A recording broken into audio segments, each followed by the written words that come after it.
Good morning students. आप सभी का स्वागत है आज की क्लास में। जैसा कि आप सभी को पता है कि हम data sufficiency most important chapter पढ़ रहे हैं, ठीक है। तो उसमें आज डेटा सफिशिएंसी का लास्ट पार्ट रहेगा, उसे आज हम कंप्लीट करेंगे। जैसा कि मैंने पार्ट वन और पार्ट टू में कराया था। पार्ट वन में हमने बिल्कुल बेसिक क्वेश्चन करे थे। पार्ट वन में मैंने आपको ये समझाया था कि डेटा सफिशिएंसी होता क्या है, क्योंकि कुछ स्टूडेंट ऐसे हैं जो फर्स्ट टाइम स्टेप के क्वेश्चन देखते हैं ना। फिर सेकंड पार्ट में हमने कुछ क्वेश्चन देखे थे जो थ्री पॉइंट पर बेस्ड थे। फिर ठीक है, फिर हमने नॉर्मल क्वेश्चन करे थे।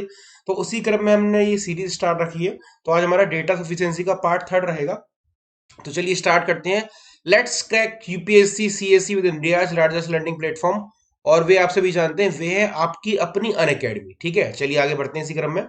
देखिए, मेरे बारे में लगभग हर विद्यार्थी आता है। मैं पंकज अग्रवाल, आपका रीजनिंग गुरु, लास्ट 9 ईयर से पढ़ा रहा हूँ। फॉर्मर फैकल्टी हूँ महिंद्रा कैरी पावर पैरामाउंट की। प्रेजेंटली अनअकैडमी से जुड़ा हुआ हूँ। देखिए, ये हमारी टेलीग्राम चैनल की इन्फॉर्मेशन है और ये हमारी स्पेशल क्लास की इन्फॉर्मेशन है। आपको पता है कि जो हमने फ्राइडे टेस्ट करा था यूपीएससी सीएससी मॉक टेस्ट का, वो टेस्ट इतना बेहतरीन रहा था कि 150 प्लस स्टूडेंट ने उसको ज्वाइन करा था। ठीक है, उसमें जो टॉप में विद्यार्थी आए थे उन सभी को मैंने अभिवादन करा था। उन सबका बहुत बहुत आभार था कि उन्होंने इस टेस्ट में पार्टिसिपेट करा। तो यदि आप भी चाहते हैं कि यूपीएससी सीएससी का मॉक देना चाहते हैं तो हमारे साथ जुड़े रहे और हमारे टेलीग्राम चैनल को जरूर ज्वाइन करें। ठीक है, तो चलिए इसी क्रम में आगे बढ़ते हैं। देखिए, यदि आपने अभी तक भैया प्लस या आइकॉनिक सब्सक्रिप्शन नहीं लिया है तो जल्दी से प्लस या आइकॉनिक सब्सक्रिप्शन ले लीजिए। क्योंकि आपको पता है कि जैसा कि मैं कहता हूं कि नो सिलेक्शन विदाउट सब्सक्रिप्शन। यदि आपके पास सब्सक्रिप्शन नहीं है तो आपका सिलेक्शन थोड़ा सा पीछे होता जा रहा है। मैं ऐसा नहीं है कि सर आप तो एक तरह से हमें डरा रहे हो कि सर सब्सक्रिप्शन नहीं लोगे तो सिलेक्शन नहीं होगा। सब्सक्रिप्शन लेने का बेनिफिट ये रहेगा कि आपकी सारी चीजें फिर प्रॉपरली बैचेस आपको अलॉट हो जाएंगे, तो आप उन बैचेस में स्टडी कर सकते हैं। ठीक है, तो बेनिफिट क्या रहेगा, डेली लाइव क्लासेस मिलेंगी प्लस कोर्स के लिए, लाइव टेस्ट रहेंगे, अनलिमिटेड एक्सेस रहेंगे और रिसर्च कोर्स रहेगा। ठीक है, यदि आप प्लस प्लस में देखते हैं तो प्लस में आपकी 1 ईयर की फीस है 49,500 1 ईयर की, 2 ईयर की 72,000 और 3 ईयर की 90,000। यदि आप मेरे साथ जुड़ते हैं पंकज अग्रवाल, तो आपको अप्लाई करना होगा PA01। यदि आप इसे अप्लाई करते हैं PA01 को, तो फिर आपकी ये जो फीस है, ये 1 ईयर की 44,550, 2 ईयर की 64,800 और 3 ईयर की 81,000 रेस्पेक्टली हो जाएगी। ठीक है, चलिए आगे बढ़ते हैं। यदि आप आइकॉनिक लेते हैं तो भैया, जैसे कि एक स्टूडेंट पूछ रहे थे सर आइकॉनिक के साथ हमें कॉम्बो मिल सकता है, ऑप्शन मिल सकता है? बिल्कुल मिल सकता है। उन्होंने आई थिंक आइकॉनिक के साथ में ऑप्शन प्रेफर करा होगा, तो उसे अब मैं आगे डिस्कस करूंगा। लेकिन आइकॉनिक को बेनिफिट क्या रहेगा, पर्सनल कोच रहता है, डेली मेंस के क्वेश्चन आंसर की प्रैक्टिस है, स्टडी प्लानर है, पर्सनल फीडबैक है।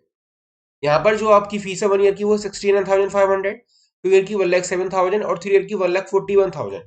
बट आफ्टर डिस्काउंट ये फीस हो जाएगी 62,550, 2 ईयर के लिए 96,300 और 3 ईयर के लिए 1,26,900। बट आपको अप्लाई करना होगा भैया जी PA01। ठीक है, तो इसी क्रम में आगे बढ़ते हैं। देखिए, यदि आप ऑप्शनल लेते हैं तो ऑप्शनल में 1 ईयर की फीस है 27,500। देखिए, मुझे उस स्टूडेंट का विचार इसलिए इतना अच्छा लगा कि उसने प्रीलिम्स के साथ साथ ही मेंस प्लस ऑप्शनल की भी तैयारी करने की सोची। जैसा कि आपको पता है कि यूपीएससी ने थोड़ा सा आई थिंक फॉर्मेट इस बार चेंज करा, आप सभी उससे अवगत होंगे। ठीक है, तो इसलिए आपको प्रीलिम्स में ऑप्शनल पे भी ध्यान देना है प्रीलिम्स के साथ साथ। तो 2 ईयर की फीस रहेगी 40,000 और 3 ईयर की फीस रहेगी 50,000। बट यदि आप मेरे साथ जुड़ते हैं तो आप अप्लाई करेंगे PA01, आपको एडिशनल ऑफ मिलेगा और मेरे को एडिशनल मोटिवेशन मिलेगी। आफ्टर डिस्काउंट आपकी फीस आएगी 24,750, 2 ईयर के लिए 36,000 और 3 ईयर के लिए 45,000। बट आपको ध्यान रखना है कि PA01 अप्लाई करना है।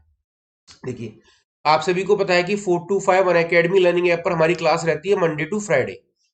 ठीक है, यदि कोई स्पेशल क्लास रहती है, जैसे कि हमने लास्ट संडे अपनी क्लास कंडक्ट करी थी, तो उसका मैसेज मैंने ग्रुप में पोस्ट कर दिया था मॉर्निंग में, ताकि आप 4 to 5 फ्री रहे। इस बार संडे को क्लास इसलिए रही थी क्योंकि 4 to 6 हमारा क्या हुआ था, टेस्ट हुआ था। तो मैं ये नहीं चाहता हूँ कि आपका जो DI का पार्ट चल रहा है उसमें किसी भी प्रकार का कोई कोई भी रुकावट हो। इसका मतलब यदि हमें 5 लेक्चर को कंप्लीट कर रहे हैं वीक में तो हम कर लेंगे। हमने संडे को क्लास लगाई थी, तो 4 to 5 हमने संडे को क्लास ली थी। ठीक है, तो चलिए उसी क्रम में आगे देखते हैं। देखिए, आप सभी को पता है कि अनअकैडमी कॉम्बैट स्टार्ट होने जा रहा है, 31 का ही रहेगा।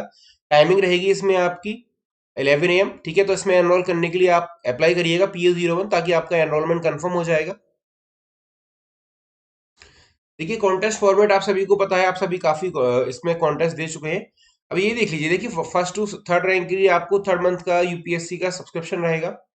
4 to 150 रैंक के लिए आपको अमेजन का गिफ्ट वाउचर रहेगा। ठीक है, चलिए देखिए, 25 और जैन न्यू बैचेस स्टार्ट होने वाले हैं। यदि आप यूपीएससी प्रीलिम्स को देखते हैं तो 6 मंथ्स के बैचेस रहेंगे। हिंदी, इंग्लिश और बाइलिंगुअल बैचेस भी रहेंगे, तीनों फॉर्मेट में बैचेस रहते हैं अकेडमी पर। यदि आप 2022 के लिए देख रहे हैं तो 1 ईयर का टारगेट रहेगा, इसमें पूरी तैयारी हिंदी में होगी, इंग्लिश में होगी, कुछ बैचेस आपके बाइलिंगुअल रहेंगे, ठीक है। तो चलिए 25 से और बैचेस स्टार्ट होने वाले हैं जो 23 को टारगेट रखते हुए बनाए गए हैं। ये बैचेस भी आपके हिंदी में है, इंग्लिश में है और बाइलिंगुअल है। मतलब हर हर टाइम पर, हर डेट पर जो बैच स्टार्ट होते हैं वो 3 फॉर्मेट में होते हैं। कंप्लीट इंग्लिश में रहेगा, कंप्लीट हिंदी में रहेगा और कंप्लीट बाइलिंगुअल रहेगा, ठीक है। चलिए देखिए, जैसे कि उस दिन एक विद्यार्थी ने पूछा था, सर मैं यदि यूपीएससी, सीएससी, जीएस की आइकॉनिक के साथ में ऑप्शन लेना चाहता हूं तो क्या रहेगा। उसमें फीस रहेगी 88,000 अराउंड, 131,000 2 ईयर की और 3 ईयर की 1,67,000। यदि आप ऑप्शनल को जीएस में लेना चाहते हैं यूपीएससी सीएस के साथ में तो फीस रहेगी 70,000, 2 ईयर की 99,000 और 3 ईयर की 1,21,000। बट आपको ध्यान रखना है कि एडिशनल ऑफ के लिए आपको अप्लाई करना होगा PL01, ठीक है। चलिए, आप सभी को पता है कि 25 यानी कि आज से आपके आइकॉनिक के प्राइस बढ़ने वाले हैं। तो यदि आप चाहते हैं तो जल्दी से इसमें एनरोलमेंट कर लीजिए आइकॉनिक प्राइस के लिए। आइकॉनिक सब्सक्रिप्शन के लिए बेनिफिट क्या रहेगा, पर्सनल कोच मिलता है भैया, मेंस टेस्ट सीरीज का एवोल्यूशन रहता है, कस्टमाइज स्टडी प्लानर रहेगा, बूस्टर सेशंस रहेंगे, डेली वर्कशॉप रहेगी, आंसर राइटिंग कोर्स रहेंगे और डेली आपके कंटेंट जो आपकी स्पीड को बढ़ाएगा, ठीक है। ये हमारी स्पेशल क्लास की देखिए इन्फॉर्मेशन है, 4 to 5 ये हमारी स्पेशल क्लास रहती है।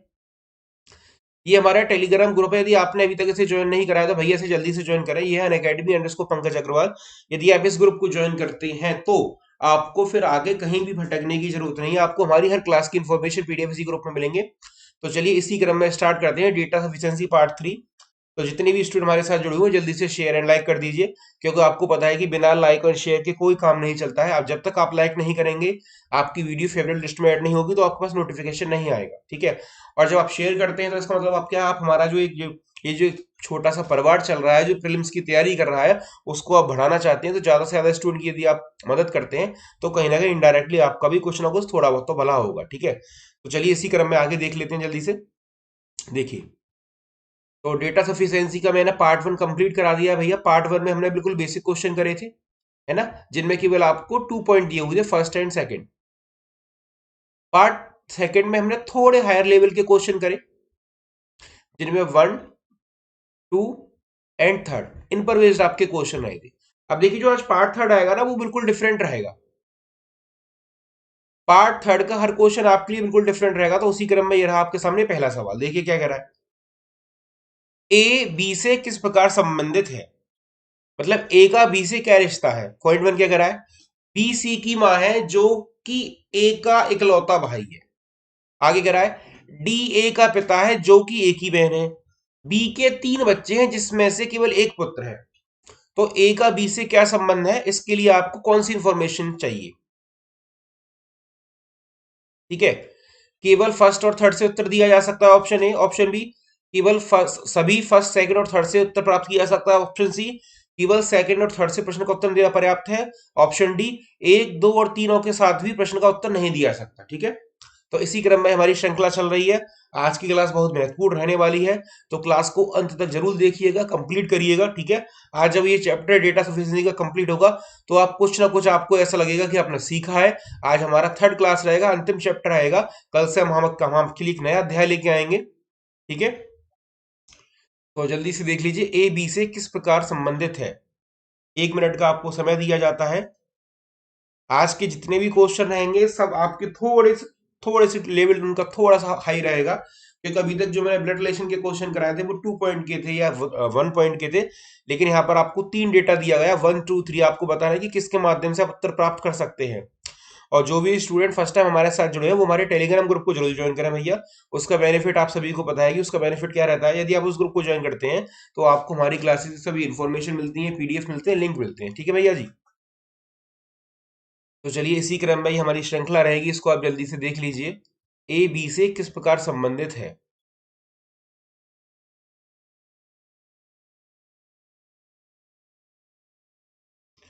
देखिए रीजनिंग का मैंने ऑलमोस्ट सिलेबस आपको कवर करा दिया है। अब मैं ये सोच रहा हूं कि हम जो हमारे कुछ टफ चैप्टर है उनका एक बार आपको दोबारा से अध्ययन कराया जाए, ठीक है। जैसे कि लॉजिकल रीजनिंग मैंने संडे को क्लास ली थी, सैटरडे क्लास ली थी, महामैराथन क्लास थी लॉजिकल रीजनिंग की। उसमें काफी स्टूडेंट ने अपना सहयोग दिया, उस क्लास को वॉच करा, ठीक है। उसमें हमारे काफी सारे स्टूडेंट्स जुड़े नए। तो आई थिंक आप सभी ने इस प्रश्न को बना लिया होगा। चलिए इस प्रश्न को मैं बनाता हूं, क्या कह रहा है आपसे, देखते हैं। देखिए ए बी से किस प्रकार संबंधित है। बी सी की माँ है, पॉइंट वन क्या है, बी माँ किसकी है, सी की। जो, अब इस जो का जो संबंध होगा वो सी के लिए होगा, जो ए का इकलौता भाई है, जो ए का इकलौता भाई है, इसका मतलब सी का ए का जेंडर नहीं आया। अगर ए का जेंडर आ गया होता तो इसी प्रश्न से हमारा उत्तर आ सकता था। दूसरा वाला पढ़िए। डी ई का पिता है, जो ए की बहन है। डी पिता है,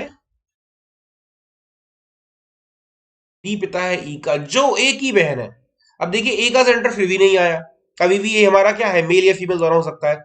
ये तो हमारी पहली वाली इंफॉर्मेशन रही और ये हमारी दूसरी वाली इंफॉर्मेशन रही। इसका मतलब अभी तक फर्स्ट और सेकंड को हमने मर्ज कर दिया, लेकिन हमें उत्तर प्राप्त नहीं हुआ। क्या करा, ए बी से किस प्रकार संबंधित है ना। अब लेकिन क्या बोला, बी के तीन बच्चे हैं जिसमें से केवल एक पुत्र। अब देखिए बी के कितने बच्चे होगा, एक, दो और तीन। इसका मतलब ए का जेंडर जो आया वो तीसरे वाले पॉइंट से आया। ए का जो जेंडर आया भैया वो आपका तीसरे वाले पॉइंट से आया। तो आप क्या बोल सकते हैं, पहला, दूसरा और तीसरा तीनों कथनों को लिया जाएगा, तभी आप उत्तर बता पाएंगे कि ए का बी से क्या संबंध है। अब आप बोल सकते हैं, सॉरी, अब आप बोल सकते हैं कि भैया जी ए बी का कौन है। उसने पूछा था ए का बी से किस प्रकार संबंधित है ना। तो ए बी का कौन होगा, ए बी का पुत्र होगा। ए बी का पुत्र है, लेकिन आपको एक पता चला जब आपने पहली इंफॉर्मेशन को दूसरी से मर्ज करा, दूसरी इंफॉर्मेशन को तीसरी से मर्ज पड़ा करा, तब आपको पता चला कि ए का बी से क्या संबंध है, ए पुत्र है बी का। तो इसका मतलब भैया आपको तीनों की आवश्यकता होगी। इसका मतलब फर्स्ट, सेकेंड और थर्ड तीनों प्रश्न का उत्तर देने के लिए पर्याप्त है, तीनों को जोड़कर ही आप उत्तर प्राप्त कर सकते हैं। तो पहले प्रश्न का उत्तर क्या रहेगा भैया, बी रहेगा। समझ में आ गया। अब देखिए आप कहेंगे सर बी ही क्यों रहेगा, पहला और तीसरा क्यों नहीं हो सकता। यदि हमने बोला कि बी सी की मां है, जो कि इकलौता भाई है, और बी के तीन बच्चे हैं, जब तक तीसरा बच्चा नहीं आया तो आपको कैसे पता पड़ा कि वो बहन होगी या पुत्र होगा, है ना। उसी प्रकार से यदि दूसरा और तीसरा लेते हैं तो डी का पिता है, जो एक ही बहन है, बी के तीन बच्चे, तब भी पता नहीं चलेगा ए का पुत्र कौन है। ए पुत्र एक ही है, एक ही तो पुत्री आएगी आपके पास, तो पता नहीं चलेगा उसमें आपका बी का रिलेशन क्या है। तो इसी प्रकार से यदि आप तीनों को मर्ज करते हैं तो आप तीनों के द्वारा उत्तर प्राप्त कर सकते हैं। आई थिंक पहला प्रश्न भैया सभी की समझ में आ गया होगा, जैसा कि मैं समझाना चाह रहा हूं। बताइए यहां तक किसी को कोई डाउट तो नहीं है ना। ठीक है, चलिए आगे बढ़ लेते हैं।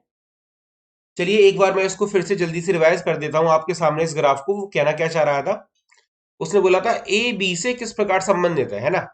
यदि हम पहला वाला ग्राफ बनाते हैं तो कह रहा है कि बी माँ है सी की, जो ए का इकलौता भाई है, कौन सी, इसका मतलब ए का जेंडर नहीं आया। हमने दूसरा वाला पॉइंट लिया, डी पिता है ए के, जो ए की बहन है, इसका मतलब ए का जेंडर फिर भी नहीं आया। लेकिन तीसरा वाला पॉइंट क्या बोला, बी के तीन बच्चे जिसमें केवल एक पुत्र है, इसका मतलब क्या हो जाएगा, सॉरी, जिसमें केवल एक पुत्र है ना, तो ए का जेंडर क्या आ जाएगा, माइनस आ जाएगा। सॉरी, ए का जेंडर क्या आ जाएगा, माइनस आ जाएगा। मैंने इसको भी प्लस बता दिया था, तो सी पुत्र हो गया, तो इसका मतलब क्या होगी, ए पुत्री होगी। सॉरी, जो मैंने बताया था लास्ट वाला वो आपकी पुत्री होगी, है ना भैया। देखिए मैंने इसको रिवाइज कर दिया तो थोड़ा ठीक हो गया। बी के तीन बच्चे हैं जिसमें केवल एक पुत्र है, तो बी ए पुत्र हो गया, इसका मतलब ए क्या होगी, पुत्री होगी। इसको ध्यान रख लीजिएगा, ए पुत्री होगी, पुत्र नहीं होगा, क्योंकि पुत्र हमारा ऑलरेडी आ चुका है। ठीक है, पुत्र हमारा ऑलरेडी आ चुका है, तो ए पुत्री होगी। लेकिन आपका ए का बी से संबंध कब आया, जब आपने तीनों को मर्ज करा। जब आपने फर्स्ट, सेकंड और थर्ड तीनों को मर्ज करा, तभी तो ए का जेंडर निकल के आया। तो ए हमारी पुत्री होगी। ठीक है भाई, वो मैंने लास्ट में से पुत्र बता दिया था, क्योंकि पुत्र तो ऑलरेडी सी है, इसका मतलब ए पुत्री होगी। देखो तीन बच्चे जिसमें केवल एक पुत्र है, तो सी पुत्र हो गया, तो ए पुत्री होगी। तो इसका मतलब, लेकिन आंसर आपका क्या आएगा, आंसर आपका क्या आएगा, तीनों से आएगा। यदि मैंने इसको पुत्र बता भी दिया तो उसकी कोई परेशान होने की आवश्यकता नहीं है। हमें मेनली ब्लड रिलेशन में जेंडर फाइंड आउट करना होता है। तो आप बोल सकते हैं कि सर पुत्र हो, पुत्र था या पुत्री था, लेकिन उसका रिलेशन जब ही आया हमने तीनों को मर्ज करा, तो आंसर क्या रहेगा, बी रहेगा। ठीक है, चलिए अगले प्रश्न में बढ़ते हैं। देखिए क्वेश्चन नंबर सेकंड बड़ा ही इंटरेस्टिंग प्रश्न बनाइए इसे। क्या कह रहा है, ए बी सी डी ई और एफ प्रत्येक की लंबाई अलग अलग है, इनमें सबसे छोटा कौन हुआ है।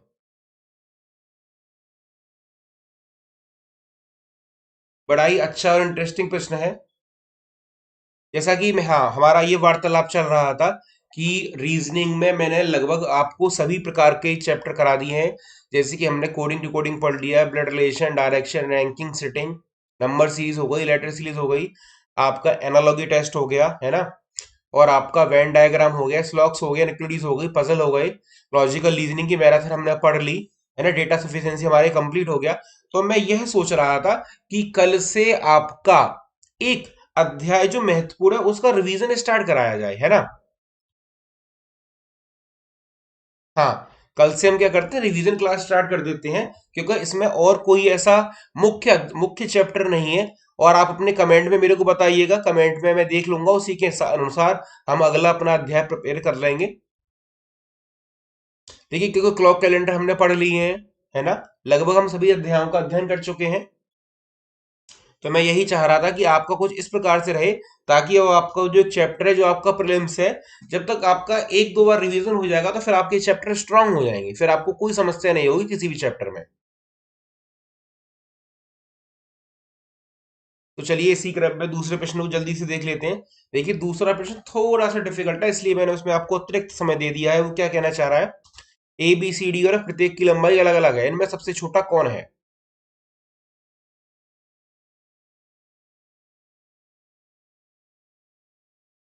ई डी से लंबा है, बी एफ और ई दोनों से लंबा है, ए केवल एक व्यक्ति से छोटा है, एफ डी से लंबा है, बी सबसे लंबा नहीं है। तो सेकंड प्रश्न का प्रयास करिए, बड़ा ही अच्छा प्रश्न है भैया आप सभी के लिए।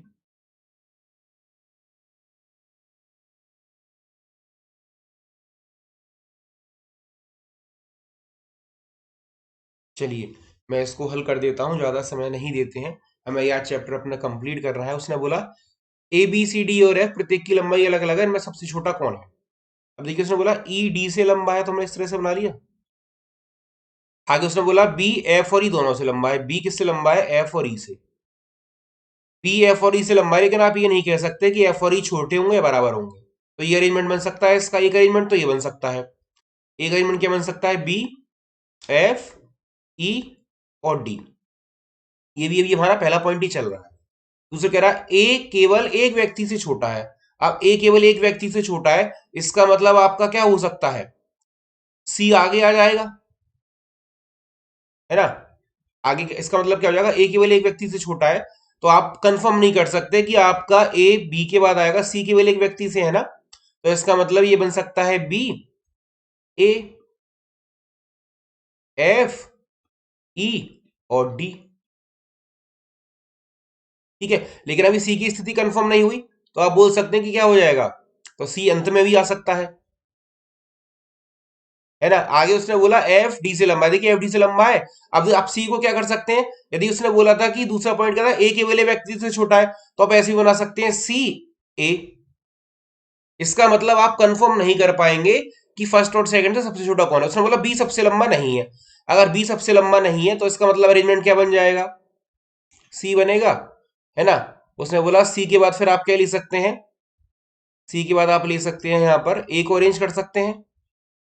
ठीक है, उसने बोला सी सबसे लंबा नहीं है, सॉरी बी सबसे लंबा नहीं है, इसका मतलब आप ये वाला अरेंजमेंट तो नहीं बना सकते, बी ए एफ ई, पर इसको मैं ऊपर लिख देता हूं, क्लियर नहीं होगा, बी ए, फिर आपका है इसमें एफ ई और डी।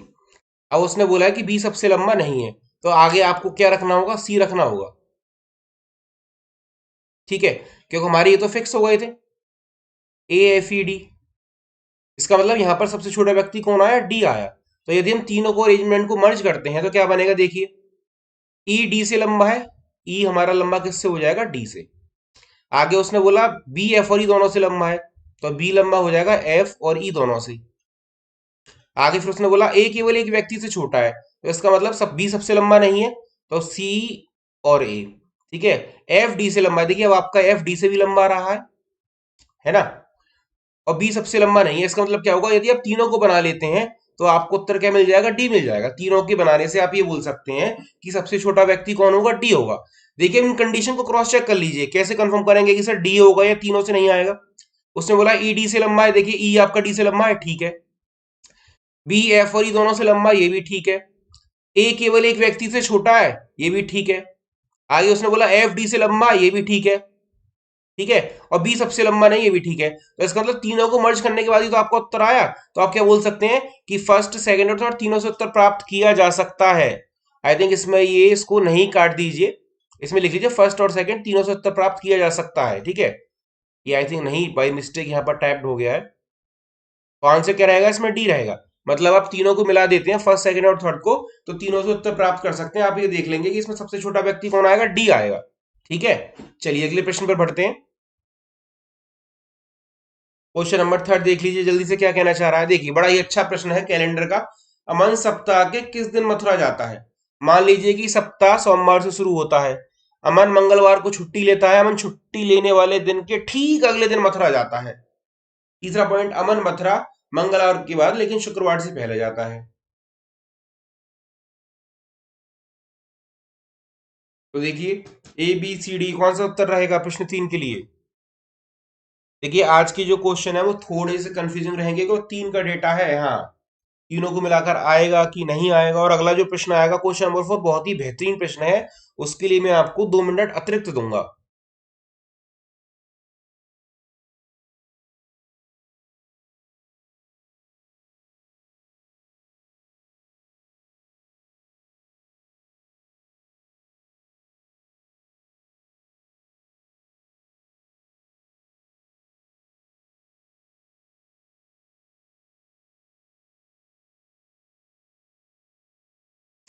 जल्दी से देखिए क्वेश्चन नंबर 3 पर। देखिए साधारण प्रश्न है, इसमें ज्यादा समय नहीं दे सकते हैं। अमन सप्ताह के किस दिन मथुरा गया? ठीक है, पॉइंट वन क्या कह रहा है? अमन, अमन जो है मंगलवार को छुट्टी लेता है। मंगलवार का क्या है उसका? हॉलीडे। और सेकंड पॉइंट क्या कह रहा है? अमन छुट्टी लेने वाले दिन के ठीक अगले दिन। तो छुट्टी लेने वाले दिन क्या? मंगल है। मंगल के अगले दिन क्या होता है? बुधवार। इसका मतलब वो बुधवार को मत आ गया। ये आपको किससे प्राप्त हुआ? केवल पहले और दूसरे डेटा से। अब देखिए तीसरा वाला वैसे भी कंफर्म नहीं कि मंगलवार के बाद लेकिन शुक्रवार से पहले। इसका मतलब तीसरा वाला डेटा लेते हैं हम, तो बुध और शुक्र, बुध और गुरु आंसर आएगा। तो ये कंफर्म नहीं है, तो तीसरे की तो आवश्यकता नहीं है। इसका मतलब क्या रहेगा? केवल बी रहेगा। पहले और दूसरे प्रश्न से आप ये बता सकते हैं भैया जी, अमन बांके बिहारी के दर्शन मथुरा कब करने जाएंगे? वो जाएंगे बुधवार को, ठीक है। समझ में आ गया? हाँ। अमन जी का बड़ा मन था मथुरा जाया जाए, तो उन्होंने क्या करा? छुट्टी के अगले दिन गए। अब उनका जो भी मन रहा होगा, छुट्टी के अगले दिन क्यों गए बुधवार को, वो उनका व्यक्तिगत मामला है, हमें उसमें ज्यादा नहीं सोचना चाहिए। लेकिन आप सभी को समझ में आ गया होगा भैया क्वेश्चन नंबर 3 का आंसर क्या रहेगा? क्वेश्चन नंबर थर्ड का आंसर रहेगा बी, केवल पहले और दूसरे द्वारा उत्तर प्राप्त कर सकते हैं, ठीक है। चलिए अब जो अगला प्रश्न है ये बड़ा महत्वपूर्ण प्रश्न है। इस प्रश्न को पढ़ने और करने के लिए मैं आपको 2 से ढाई मिनट का समय देता हूं, करिए जल्दी से।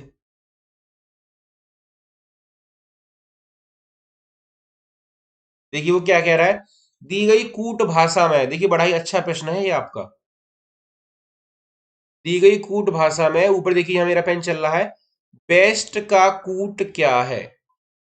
करिए इसे सॉल्व। इस भाषा में बेस्ट ऑफ इट्स बुक का कोड है SXPI coffee. In book and cash का कोड है गा टो रूको। इस कूट भाषा में its point to for origin का कोड है बा ले फेमी। और मेक अ पॉइंट क्लियर का कोड है यू सी मी डी। और तीसरा पॉइंट कह रहा है make mind and cash to my review and mind of various book का कोड है QQSSI। तो आपको बताना है कि बेस्ट का कोड प्राप्त करने के लिए किसकी आवश्यकता होगी? केवल पहले कूट की, केवल दूसरे की, तीसरे की, या तीनों को मिलाकर? देखिए करके सॉल्व करिएगा।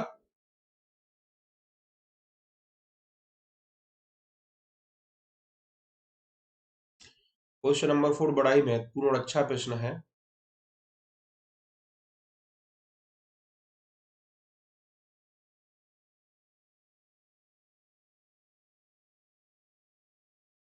देखिए क्वेश्चन टाइम टेकन है आपका, टाइम टेकन।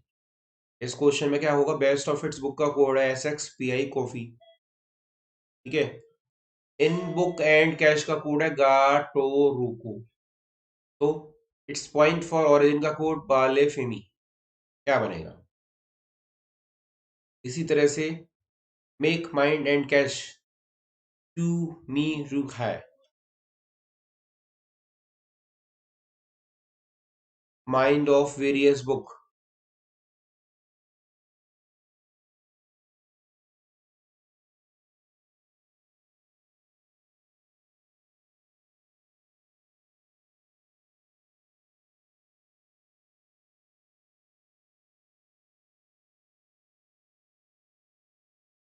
ठीक है भाई, तो जल्दी से इसे करिए, एक एक प्रश्न बहुत महत्वपूर्ण है। और देखिए मैं आप सभी से ये कहना चाहूंगा कि जिन्होंने अभी तक प्लस आइकॉन का सब्सक्रिप्शन नहीं लिया है, जल्दी से सब्सक्रिप्शन लें, क्योंकि प्रीलिम्स आपका है। प्रीलिम्स यदि आप 22 के लिए प्रिपेयर कर रहे हैं तो भैया कम से कम आपको 1 से 1.5 साल का समय देना होता है प्रिपरेशन के लिए। ऐसा नहीं है कि आपने मन बनाया, नहीं सर हमें तो 21 वाला प्रीलिम्स देना है, नहीं सर हमें तो 22 वाला प्रीलिम्स देना है। उसके लिए आपको मेहनत भी करनी होगी ना भैया। चलिए मैं इस क्वेश्चन को बता देता हूँ। इसको इसको देखिए कैसे इजी मेथड से करेंगे। उसने बेस्ट का कोड पूछा है। अब देखिए बेस्ट कहाँ है आपका, इस वाले पॉइंट में आया है ना, फर्स्ट वाले में। तो यदि आप देखते हैं best of it, sorry, best है। अब बेस्ट आपको और किस में मिल रहा है, बेस्ट आपको मिल रहा है इसमें। कहाँ पर है आपका बेस्ट जो है, क्लियर। नेक्स्ट वन आपका to me my fine may का बेस्ट और किसी में नहीं है। इसका मतलब आप बेस्ट को डायरेक्ट फाइंड आउट नहीं कर सकते। तो उसके लिए आपने देखा, अब देखिए और कौन से शब्द कॉमन है इसमें, ऑफ है। ऑफ यहाँ पर है, और आपका ऑफ किस कोड में है, ठीक है, और आपका ऑफ ही रहा। इसका मतलब दिया फर्स्ट को थर्ड से मैच करेंगे तो ऑफ का कोड आ जाएगा, ठीक है। उसके बाद इट्स है। इट्स अब आपका कहाँ पर है, सेकंड में है। इसको हम बना लेते हैं कर्व लाइन से, तो इट्स ही हमारे, इट्स का कोड आ जाएगा। फिर आपका क्या है, बुक है। अब बुक किस में है, बुक भी थर्ड वाले में है, बुक यहाँ पर है। जब आप तीनों को कोड फाइंड आउट कर लेंगे तो बेस्ट का ऑटोमेटिक आ जाएगा, ठीक है। तो चलिए मैं इसको बता देता हूँ ये किस तरह से हल हो जाएगा क्वेश्चन आपका, जल्दी से इसको देख लेते हैं। देखिए पहले हम इट्स लेते हैं, इट्स यहाँ पर है, और आपका इट्स कहाँ पर है, सेकंड वन आपका इट्स यहाँ पर है। अब देखिए इन दोनों में कौन सा वर्ड कॉमन है, ठीक है। बेस्ट ऑफ इट्स बुक का कोड है एस एक्स पाई को फे, ठीक है। तो आप ध्यान से देखेंगे तो इन दोनों में फे कॉमन है, फे। तो इसका मतलब इसका कोड क्या आ जाएगा, फे आ जाएगा। अब हमने देखा ऑफ ले लीजिए, ठीक है, ऑफ यहाँ पर है, इसके लिए नया सिंबल बना लिया हमने, ऑफ ये रहा, ठीक है। और ऑफ देखिए कहाँ पर ये रहा। अब देखिए इसमें क्या कॉमन है आपका ऑफ के लिए, ऑफ के लिए लास्ट वाला वर्ड वर्ड है आपका एस एक्स। देखिए एस एक्स आ रहा है, एस एक्स बन जाएगा। लेकिन इसमें बुक भी कॉमन है ना, ऑफ बुक, तो इसमें दो वर्ड कॉमन मिल जाएंगे आपको। देख लीजिए कौन कौन से दो हैं, एक तो एस एक्स है और एक आपका को है। तो एस एक्स और को में से एक कोड बनेगा किसका, एस एक्स और आपका को से कोड बन जाएगा किस किस का, ऑफ, ऑफ और बुक का। बुक को इस तरह से कर्व लाइन कर लेते हैं, ठीक है। जब आप ये तीनों कोड प्राप्त कर लेंगे तो बैश का कोड आपको ऑटोमेटिक आ जाएगा। लेकिन बैश का कोड कब आएगा, बैश का कोड क्या आया, पाई आया, पाई है ना, क्योंकि यहाँ पर बेस्ट रह गया और यहाँ पर पाई रह गया, तो हम बोल सकते हैं बेस्ट का कोड पाई है। लेकिन वो आपने कैसे प्राप्त करा, पहले आपको दूसरे स्टेटमेंट की जरूरत पड़ेगी इट्स का कोड फाइंड आउट करने के लिए, और तीसरे स्टेटमेंट की जरूरत पड़ेगी ऑफ का और बुक का कोड फाइंड आउट करने के लिए। तभी तो आप बेस्ट का बता पाएंगे कि सर बेस्ट का कोड पाई है। तो आपको क्या रहेगा, फर्स्ट, सेकेंड एंड थर्ड, तीनों की आवश्यकता होगी तभी आप उत्तर दे पाएंगे। तो आंसर क्या आएगा, सभी। एक दो तीन प्रश्न का उत्तर देने के लिए पर्याप्त है, ठीक है। हाँ, आप यदि तीनों का प्रयोग नहीं करते हैं तो फिर वेस्ट का कोड नहीं आ सकता है। समझ में आ गया भैया। चलिए अगले प्रश्न की ओर बढ़ते हैं। देखिए बड़ा ही अच्छा प्रश्न आया है ब्लड रिलेशन का, पीएस से किस प्रकार संबंधित है, ठीक है। तो क्वेश्चन नंबर 5 जल्दी से देख लीजिए, पीएस से किस प्रकार संबंधित है। पी क्यू यू का भाई है, एस यू के पुत्र की पत्नी है, एस यू के पुत्र की पत्नी है। तो क्वेश्चन नंबर 5 जल्दी से बना लीजिए।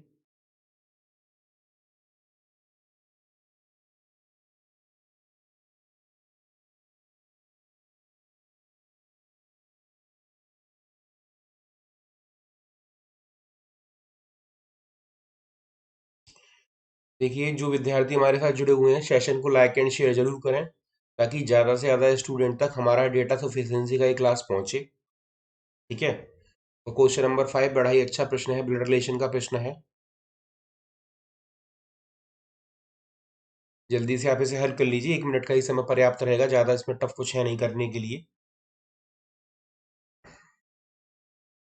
पहले हमेशा ब्लड रिलेशन का क्वेश्चन आया ना तो ऊपर लिख लीजिए आपको फाइंड आउट क्या करना है। जैसे कि उसने बोला पी का एस से, ठीक है। मैं पहला वाला पॉइंट बनाता हूँ, क्यू यू का भाई है, एस एस जो है वो यू के पुत्र की पत्नी है। तो ये ग्राफ ऐसे बनेगा। अभी हमने कौन सा डेटा लिया, फर्स्ट वाला लिया अभी, ठीक है। अब देखिए मेरे पूर्व ज्ञान के आधार पर आप यदि देखते हैं, आपको पता है कि पी का एस से संबंध प्राप्त करना है। अब पी सेकंड वाले डेटा में तो है नहीं, तो इसको तो लिंक करने का कोई बेनिफिट नहीं है, तो हमने थर्ड वाला लिंक करा। पी किसकी पत्नी है? यू की। पी यू की पत्नी है। अब देखिए पी पत्नी किसकी है? यू की। तो यू पति हो गया। अब वो पी का एस से संबंध पूछ रहा था, तो पी एस की कौन होंगी? पी एस की मदर इन लॉ होंगी। इसका मतलब आप यदि पहले और तीसरे वाले को मिला देते हो तो आपका एक ग्राफ बन जाएगा। क्यू यू, यू की पत्नी पी, और एस जो है वो यू की पुत्र की पत्नी है, तो इसका मतलब एस कौन हो जाएगी? पुत्र वधु हो जाएगी। लेकिन पूछ रहा पी का एस से, तो पी एस की कौन होंगी? मदर इन लॉ होंगी। मदर इन लॉ या हिंदू में कह सकते हैं सास। ठीक है। तो इसका मतलब पहले और तीसरे को यदि आप मर्ज करते हो तो उत्तर आ जाएगा। तो पांचवें का उत्तर क्या रहेगा? बी रहेगा। देखिए दूसरा हमने इसलिए नहीं लिया कि बस पूरे प्रश्न में कहीं भी पी का कोई जिक्र ही नहीं है। यदि पी का कोई जिक्र नहीं है तो इसको हम अरेंज कर ही नहीं सकते हैं। अब पी यू की पत्नी है, तो आपको पता चल गया। उसने बोला यू एन का पिता है। इसको आगे अगर बनाना चाहे तो ऐसे बना लीजिए, यू एन का पिता है, उसकी कोई आवश्यकता नहीं है, तो इसका मतलब ये ऐसे हो गया। लेकिन वो केवल पी का एस से संबंध पूछ रहा, तो पी एस की कौन हो जाएंगी? मदर इन लॉ हो जाएंगी, सास हो जाएंगी। तो आंसर क्या हो जाएगा? बी हो जाएगा। तो आई थिंक क्वेश्चन नंबर 5 से बी की समझ में आ गया होगा। चलिए अगले प्रश्न की ओर अग्रसर होते हैं। क्वेश्चन नंबर 6 देख लीजिए क्या कह रहा है। टी डब्ल्यू से किस प्रकार संबंधित है? बड़ा ही अच्छा प्रश्न आया भैया। क्वेश्चन नंबर 6, टी डब्ल्यू से ध्यान से लिखिएगा। मैंने बताया ब्लड रिलेशन का क्वेश्चन है, तो पहले ऊपर लिख लीजिए पूछा क्या है, क्योंकि ब्लड रिलेशन में जेंडर चाहिए होता है। टी का डब्ल्यू से क्या, हमने इसे अपनी भाषा में लिख लिया। इसका मतलब टी कौन है डब्ल्यू का, तो डब्ल्यू से टी के पास जाएंगे और टी का जेंडर कंफर्म आना चाहिए, है ना, प्लस या माइनस, अभी तो उत्तर आएगा। तो बनाइए इसको। अब तो देखिए केवल 2 डेटा वाले क्वेश्चन रह गए हैं। 3 वाले मैंने आपको करा दिए, उसमें हमने कोडिंग डिकोडिंग का भी क्वेश्चन कर लिया, सेटिंग का आई थिंक हमने उसमें डेज वाला भी कर लिया, ब्लड रिलेशन का भी कर लिया, है ना। तो क्वेश्चन नंबर 6 आपके सामने है भैया।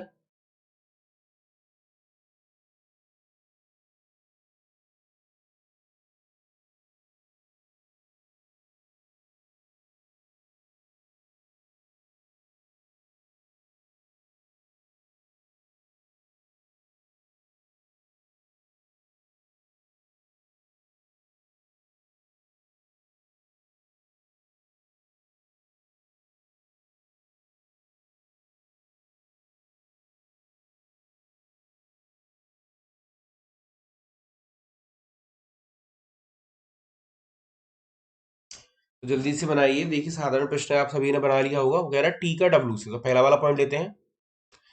पी एम का भाई है और टी का पिता है। पी एम का भाई है और किसका पिता है? टी का।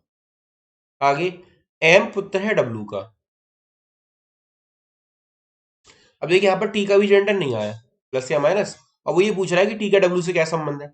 आगे उसने बोला एम एस का पिता है। एम पिता है किसका? एस का। और वी एस की दादी है। वी एस की दादी है, तो वी पत्नी किसकी हो गई? डब्ल्यू की। तो डब्ल्यू पिता हो गए।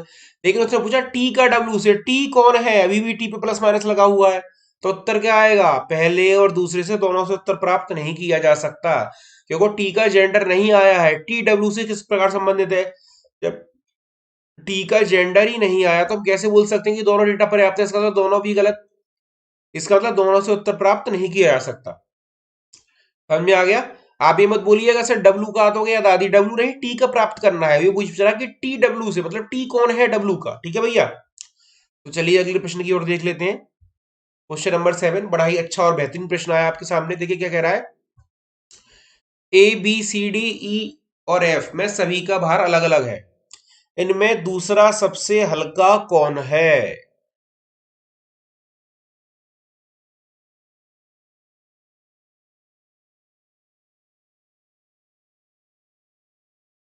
देखिए बड़ा ही अच्छा प्रश्न है, ये तो साधारण प्रश्न है, इसे तो आप बिल्कुल इजीली कर पाएंगे। ए और एफ सबका अलग अलग वजन दिया हुआ है।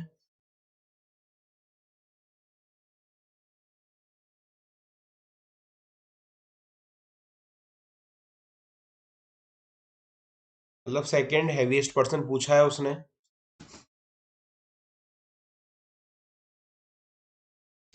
तो क्वेश्चन नंबर 7 आपके सामने है। जो विद्यार्थी हमारे साथ फर्स्ट टाइम जुड़े हैं वो हमारे टेलीग्राम ग्रुप को जरूर ज्वाइन करिएगा। वो है अनअकैडमी अंडरस्कोर पंकज अग्रवाल। और वो जो विद्यार्थी हमारे साथ जुड़े हुए हैं वो प्लस या आइकॉनिक में जल्दी से सब्सक्रिप्शन लीजिए ताकि उनको बिना रुके टुके हमारी क्लासेस मिलती रहें। क्वेश्चन नंबर 7 बहुत साधारण और सामान्य प्रश्न है, इसे आप सभी बना लिए होंगे जल्दी से। देखिए पूछ रहा है इनमें सबसे सभी का भार अलग अलग है, दूसरा सबसे हल्का कौन है? उसने बोला एफ डी से भारी है, एफ डी से भारी है लेकिन ए से हल्का है, तो एक क्वेश्चन फर्स्ट हो गई। अब सेकंड क्या कह रहा है? डी सी और ई से भारी है, डी किससे भारी है? तो इसमें आगे जोड़ दो, डी सी और ई से भारी है, ए सबसे भारी नहीं है, तो बचा हुआ व्यक्ति कौन आ गया? एफ। बचा हुआ व्यक्ति कौन आ गया? बी आ गया, बी आगे आ जाएगा, तो क्या बन जाएगा? B A F D C. अब क्या पूछ रहा है? दूसरा सबसे हल्का कौन है? सी होगा। तो उत्तर देने के लिए आपको क्या आवश्यकता होगी? फर्स्ट और सेकंड दोनों के माध्यम से उत्तर प्राप्त किया जा सकता है। ठीक है, दोनों से उत्तर आ गया ना आपका फर्स्ट और सेकंड से। दूसरा सबसे अच्छा हल्का पूछा है। अब देखिए 6 व्यक्ति थे, A B C D F, पहला इक्वेशन बन गई ए एफ डी। दूसरा उसने बोल दिया डी सी और ई से भारी है। आगे उसने बोला ए सबसे भारी नहीं है, तो बी उसके आगे आ गया। इसका मतलब क्या हो जाएगा? सबसे हल्का व्यक्ति सी आ जाएगा। तो दोनों को मिलाकर आप उत्तर प्राप्त कर सकते हैं, तो आंसर क्या आ जाएगा? डी आ जाएगा। फर्स्ट और सेकंड दोनों के माध्यम से उत्तर प्राप्त किया जा सकता है। क्वेश्चन नंबर सेकंड आप सभी ने बना लिया होगा भैया। चलिए इसी क्रम में अगला प्रश्न देख लेते हैं, साधारण प्रश्न था। देखिए बड़ा ही अच्छा प्रश्न आया क्वेश्चन नंबर 8। देखिए दी गई कूट भाषा में रेड का कूट क्या है? What is the code of red?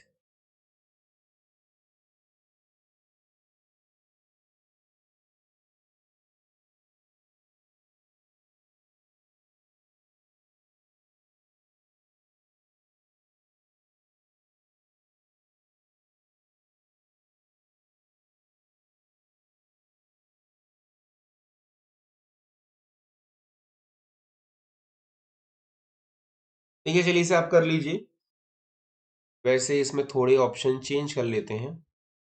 एक या एक तथा फर्स्ट एंड सेकंड दोनों के माध्यम से उत्तर प्राप्त किया जा सकता है, और इसे लिख लीजिए उत्तर प्राप्त नहीं किया जा सकता। अब आप आंसर बताइए।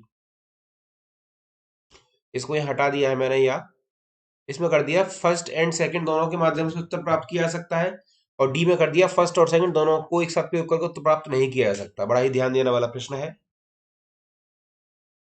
कोड पूछा है उसने रेड का। अब वो ये कह रहा है कि रेड एंड ब्राउन डॉग का कोड है F H T M M H, all are brown eye का कोड है। तो आपको ओनली ब्राउन रेड आई का कोड है ये। तो आपको बताना रेड का कोड किससे आएगा? दोनों से आएगा या दोनों से नहीं आएगा? साधारण प्रश्न है बिल्कुल।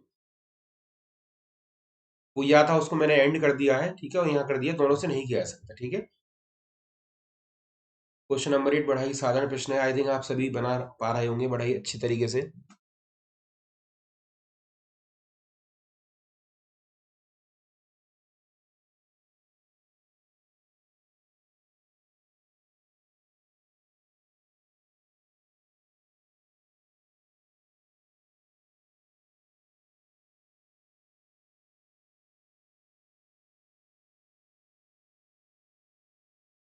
चलिए इसको हल कर लेते हैं, ज्यादा समय नहीं देते हैं।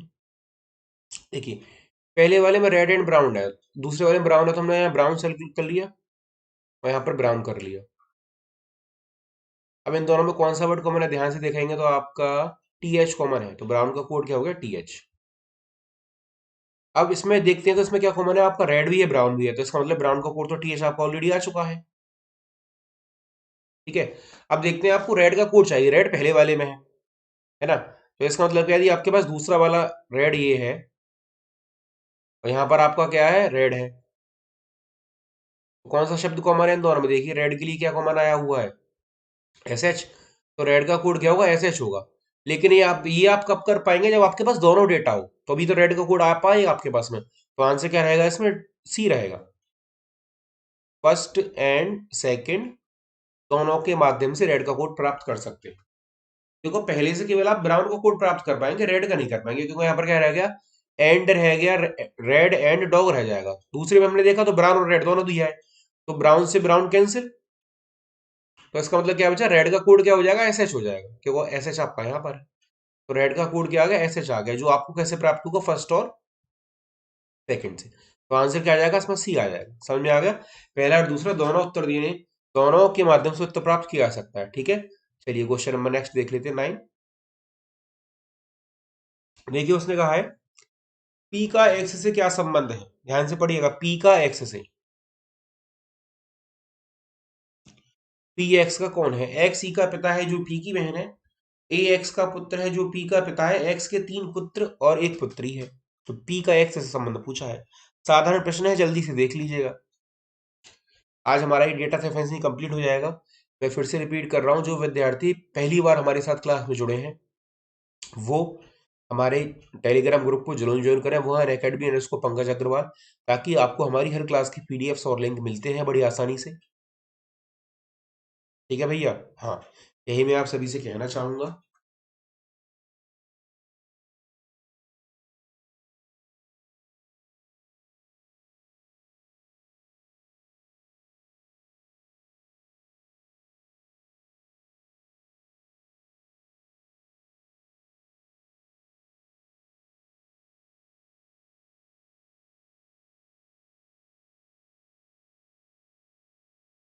चलिए देख लेते हैं। एक्स ई का पहले लिख दें पी का एक्स से। पी कौन है एक्स का? तो एक्स से पी की तरफ जाएंगे तो सामान्य जो मैंने आपको ग्रेजुएशन पढ़ाया, क्या कह रहा है? एक्स ई का पिता है, एक्स पिता है ई का, जो पी की बहन है, जो इसकी बहन है पी की बहन है ई है। अब इसने पी का एक्स से संबंध पूछा था। अभी पी का एक्स से कोई रिलेशन नहीं है, तो पहला वाला डेटा तो हमारे काम का नहीं है, इंडिविजुअल। अब दूसरा वाला क्या कह रहा है? ए एक्स का पुत्र है, ए पुत्र है एक्स का,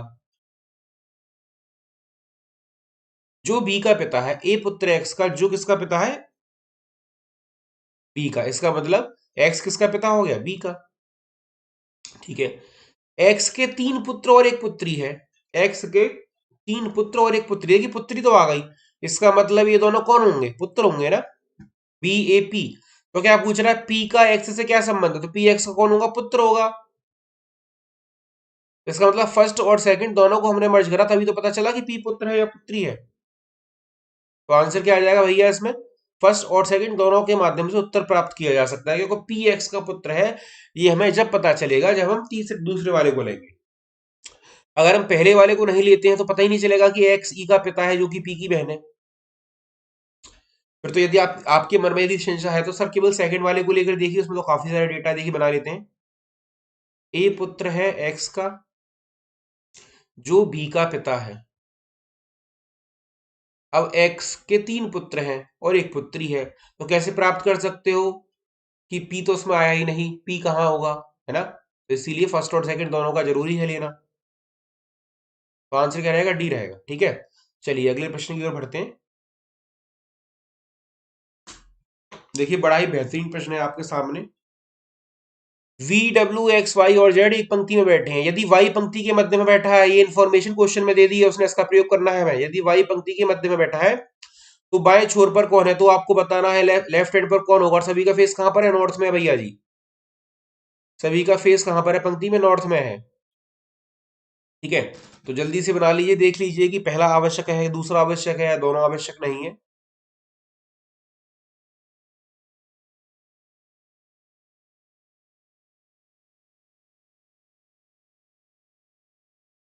क्वेश्चन नंबर 10 बहुत ही महत्वपूर्ण प्रश्न है आप सभी के लिए।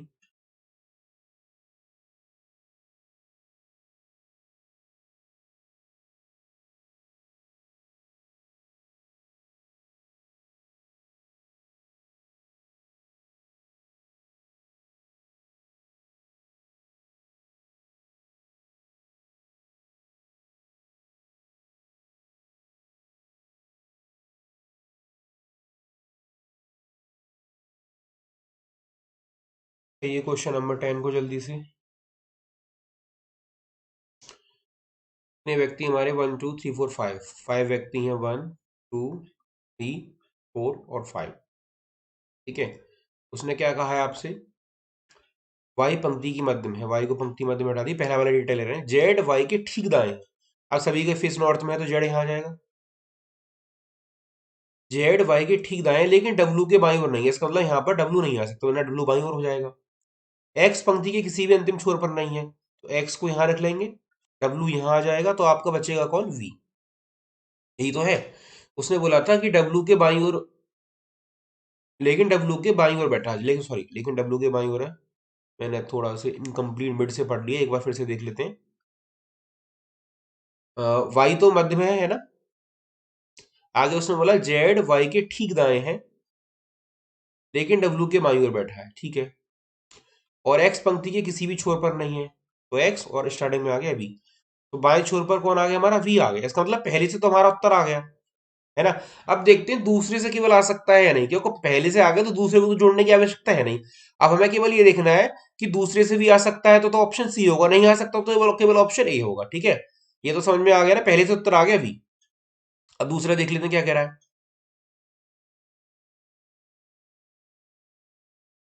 वाई तो मध्य में हो गया, ठीक है। अब उसने बोला एक्स किसी की छोर पर नहीं है, इसका मतलब एक्स या तो यहां पर आएगा या यहां पर आएगा। ना तो वाई और ना डब्ल्यू एक्स के निकटतम पड़ोसी है, ना तो वाई ना डब्ल्यू। अब ना तो वाई ना डब्ल्यू एक्स के पड़ोसी नहीं है, इसका मतलब एक्स किसी भी छोर पर नहीं है, तो एक्स को यहां रखना होगा, है ना।